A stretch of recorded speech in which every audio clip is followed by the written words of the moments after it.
Hello everyone, welcome to another new chapter, Molecular Basis of Inheritance. This is the fourth chapter in Maharashtra textbook and fifth chapter in the CBSE textbook. So in the previous chapter, Inheritance and Variation, the chapter was mostly about the classical genetics and Mendelian genetics. But in this chapter, we are going to study the molecular level structures of the DNA and how DNA is involved in coding for genes and protein synthesis in more detail. So let's begin. Basically, we will begin with the chapter first with basic DNA discovery and the structure in a bit, briefly. This is basically it's going to be a recap because the structure of the DNA is not there in detail in your textbook, but still for further understanding of the topics, we need to understand a brief structure of the DNA. You are aware of it, you have studied in your lower standard, but still we'll do a recap of that structure. Okay, and then we are going to do the experiments. Three sets of experiments we are going to discuss. In this video, we will discuss the Griffith experiment, that is, which led to the discovery of the genetic material. Okay, so let's begin. So we all are aware that Watson and Crick were the scientists who discovered DNA structure. Okay, there were other scientists also among them who discovered the structure of the DNA. So you have James Watson, Francis Crick, Maurice Wilkins, Rosalind Franklin. Okay. So Frederick Mischer in 1869, he was the one who identified the DNA and named it as nuclein. Okay. Then you have James Watson and Francis Crick. So here is a picture in the series. They were the one who proposed the double helical structure of the DNA. Okay. Then Morris Wilson and Rosalind Franklin were the scientists who actually did analysis of the structure of the DNA and a lot of data regarding their chemical composition and what are the different components of the DNA that was revealed, studied or found out by Rosalind Franklin and Morris Wilkins by using techniques like X-ray diffraction techniques. Okay, so these names you need to remember, the names of the scientists. So briefly, we'll go through the structure of the DNA. Okay, we'll do a recap. So all of us are aware that DNA is made up of a nucleotide, just like a wall is made up of bricks. Okay, so just imagine this wall, each brick as a nucleotide, each brick as a nucleotide. Then again, this brick is made up of three components. Okay, so we are breaking the wall into bricks. We are breaking the wall into bricks. Imagine this one brick as a nucleotide. Okay, now this nucleotide is made up of three components. Is made up of three components: phosphate, sugar, and a nitrogen base. Okay, so this is the brick that we are talking about. This is a nucleotide. Okay, a nucleotide is having how many components? This brick is in turn made up of three components: a phosphate sugar, a phosphate group, deoxyribose sugar, and a nitrogen base. And we know that this base can be either adenine, thymine, cytosine, or guanine. Okay, so this is one brick. Similarly, you have this one nucleotide. So multiple nucleotides will come together and they will make up this, ladder-like structure of the DNA. So this is one nucleotide, another nucleotide. So since the strand is double helical, okay, so one strand of the DNA is made up of, let's say, one nucleotide, another nucleotide, another nucleotide. Similarly, another strand, okay, one nucleotide, another nucleotide, like that. And this nucleotide is made up of these three components: phosphate, sugar, and a base. This base can be adenine, thymine, cytosine, and guanine. Okay, and then there is the pairing between both the bases. Yes, and then these two strands come together, they twist around and they make up this double helical structure of the DNA. Okay, the bond the bond that exists between one nucleotide and another nucleotide and another nucleotide, this bond, okay, this chemical bond is known as phosphodiester bond or sugar phosphate backbone. The bond is phosphodiester bond. Okay, so this is the basic recap of the structure of the DNA. It is basically a chain of nucleotides, and each nucleotide is in turn made up of three subunits. That is a phosphate group, phosphoric acid, a pentose sugar, deoxyribose. In RNA, you will find only ribose sugar. Okay, that is a difference a difference of an OH group. So in the deoxyribose sugar, you have an OH group, and only ribose sugar, this OH group will not be present. So 5-carbon sugar, a phosphoric acid, and a nitrogen containing base. This makes up the nucleotide, and many nucleotides make up the DNA chain, the DNA ladder. Okay, and two strings are there, two strands are there. So you have one base on one strand, another base on another strand. Okay, so definitely there will be pairing. There will be pairing between them, right? There will be pairing between them. So you have this one nucleotide, you have this another nucleotide, and the nitrogen base of this nucleotide and nitrogen base of this nucleotide, both of them will pair. You see the bonds between them. Between 80, there are two dotted lines. Between guanine and cytosine, there are three dotted lines. Okay, so adenine and thymine always pair with two hydrogen bonds, whereas cytosine and guanine always pair with three hydrogen bonds. Okay, so which bond is stronger between these? I mean, which bond is strong? Which of the combination is stronger? Adenine, thymine, or guanine or cytosine? Yes, because the guanine and cytosine is having three hydrogen bonds. So to break the association of guanine and cytosine is a bit tough. It is a bit difficult. So this is more stronger GC pairing. Okay, so if you simplify the structure, it looks like this. When you open the ladder, this is how a simplified structure looks like. This is the phosphodiester bond, one nucleotide attached to another, attached to another, attached to another, and in between, both the parts are attached by hydrogen bonds. So your phosphodiester bond, your hydrogen bonds. A will only pair with T, adenine pairing with thymine, and guanine will only pair with cytosine, and cytosine will only pair with guanine. Okay, so this is the pairing that will take place. Fine. And you see this arrangement of the nucleotide one to another. So at this end, a 3' a phosphate molecule links 3 carbon atom of one sugar of one nucleotide to the 5 carbon atom of the succeeding nucleotide. Okay, so how does the pairing in the sugar phosphate bond backbone take place? See, this is the first nucleotide, right? This is the first nucleotide. So this is the third carbon atom of one nucleotide of the sugar. This will pair with the 5th carbon atom here. Okay, so this will pair with the 5th. So this is the pair. This one nucleotide is joined to another by this bond, right? It is joined to this by this bond. So third number, okay, third carbon atom to the 5th carbon atom over here. So this is how the pairing will take place.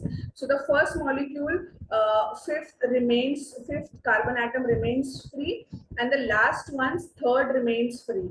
That is how the marking 5' to 5' to 3' or 3' to 5'. Okay, so the polarity of the DNA molecule is 5' to 3' and 3' to 5'. Okay, this all you have studied in detail in your 10th standard and in your 11th standard. So this is just a recap because we are studying, we are going to talk about DNA only in this chapter as and when we move forward. So a basic recap and the structure should be fresh in our minds. Now we begin with the experiment. That is the first part after the introduction. Your textbook discusses about the Griffith experiment. Griffith was the person who conducted experiments to show that cells have genetic material, right? Until Mendel, we saw that the characters are getting transferred from one generation to another generation. Then those were called genes. So only genes are responsible. I mean, what is the molecular basis of these genes? From where do they come? They are in the nucleus. So the molecular analysis, that is what we are going to see in this chapter.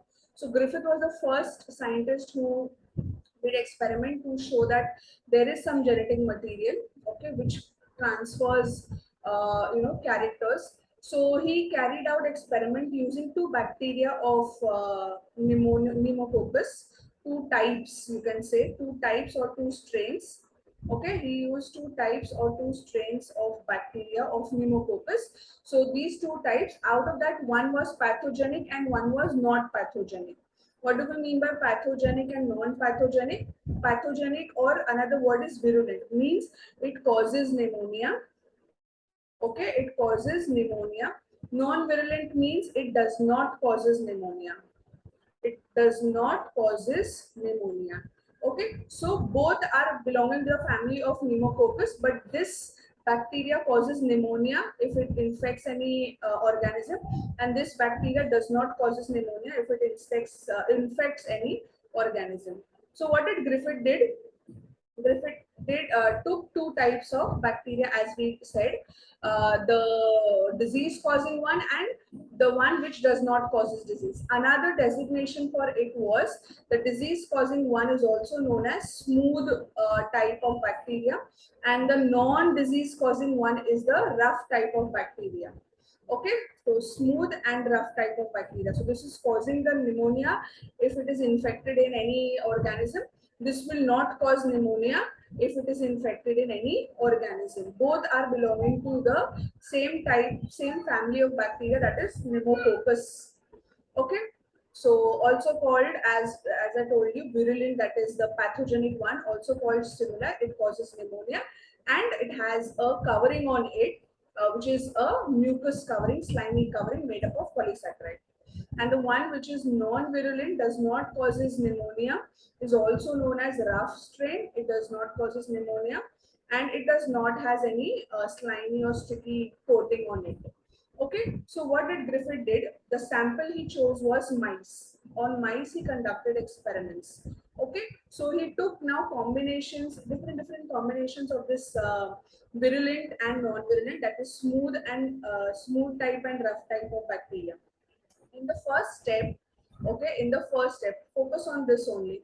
In the first step, he took the living smooth type of bacteria, which is causing pneumonia. He injected this bacteria into a mice. What was the result that he saw? The mice was dead. The mice was dead. Then in another experiment, he took the normal living rough type of bacteria, pneumococcus, which was not causing bacteria pneumonia. He took this, he injected into a mice. What did he observe? This is obviously expected, because it is not causing pneumonia. So the mice does not gets pneumonia, and he is living happily. And here the mice, because of pneumonia, he dies. Now in the second step. Now it's second and step. What did he do? Second step, mein, sorry, in third type of step. I'll just clear everything else. Focus on this third step. What did he do? He took the smooth type of bacteria, which is causing pneumonia. Okay, which is normally if you inject in the mice, it will cause pneumonia. But what did he did to this smooth type of bacteria? He applied heat. He applied what? Heat. Heated. Okay, heat.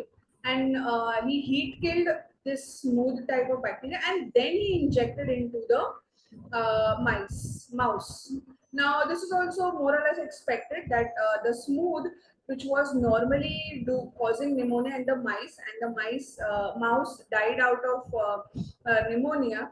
But now what is the version that he is injecting? He injected the heat killed version of the smooth one. He killed the bacteria and then he injected. So the mouse is living. Now in the fourth combination or fourth category, this. What did he do? He took the dead S, that is the heat killed S. He took the same solution, and he mixed this living R type. So heat killed S or dead S. The S type is the dead bacteria. S type were dead, and he mixed it with the living rough type of bacteria. Ideally, what was expected, that dead does not causes pneumonia, so the mice should die, and this R also individually living R does not causes pneumonia, so the mice was living in both the cases. But when both of this are mixed, When both of this are mixed, what should be the result? That the mouse should be living. But what did he observe? That the mouse was dead. The mouse was dead. Then he came up with a conclusion that there is something in the dead S. Okay, there is something in this smooth, which was causing pneumonia, which transformed the living R.